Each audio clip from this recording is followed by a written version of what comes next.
advarer igjen lokalbefolkningen om å utvise forsiktighet. Trodde dere var lure, gjorde dere ikke? Men hvem var lurere enn hvem? Hvem var lurere enn hvem? Jeg må få den gutten til å snakke. Jeg er sulten. Kan ikke tenke på tom mage. Må ha proteiner. Må ha egg. Han har sin pris. Alt jeg trenger å gjøre er å tilby ham hva han måtte ønske. Og så ikke gi ham det. Tok du et av mine egg? Opp med munnen. De er ikke Joanna-egg. Gutten har ørnen. Jeg vil ha ørnen.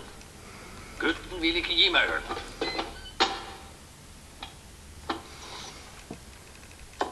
Hvis jeg bare kunne finne guttens svake punkt, kunne jeg få han til å si meg hvor ørnen er.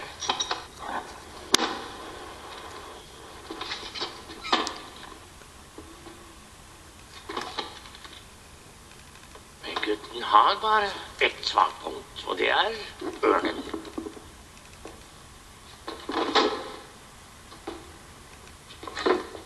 Kanskje hvis jeg puttet han i en kjempemaurtue, det ville løsne på tunga, altså så...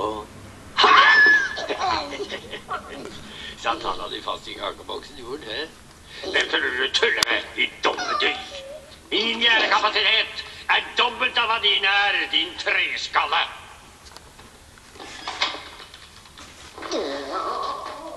Joanna, jeg skal gi deg nebbeegg, skal gi deg slangeegg, skal til og med gi deg ørneegg, men jeg vil at du holder deg unna mine. Ørneegg, så klart.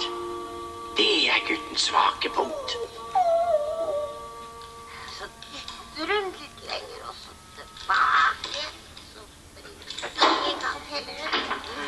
Sånn her bak.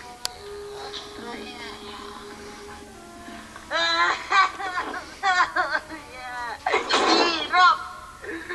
Gjorde ikke fisk. Jeg er ferdig. Se, Krabs, Frank er ute. Nei, du er fri. Jeg er fri. Jeg er fri. Joanna kan høre deg. Skal vedde på han er fanget om 5 minutter. Ro deg ned, lille kompis. Bare til det jeg sa. Se på meg. Jeg er fri. Ta nøklene. Tak i nøkkelen.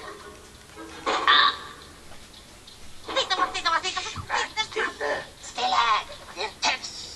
Ta dem. Skaff det løs. Sånn er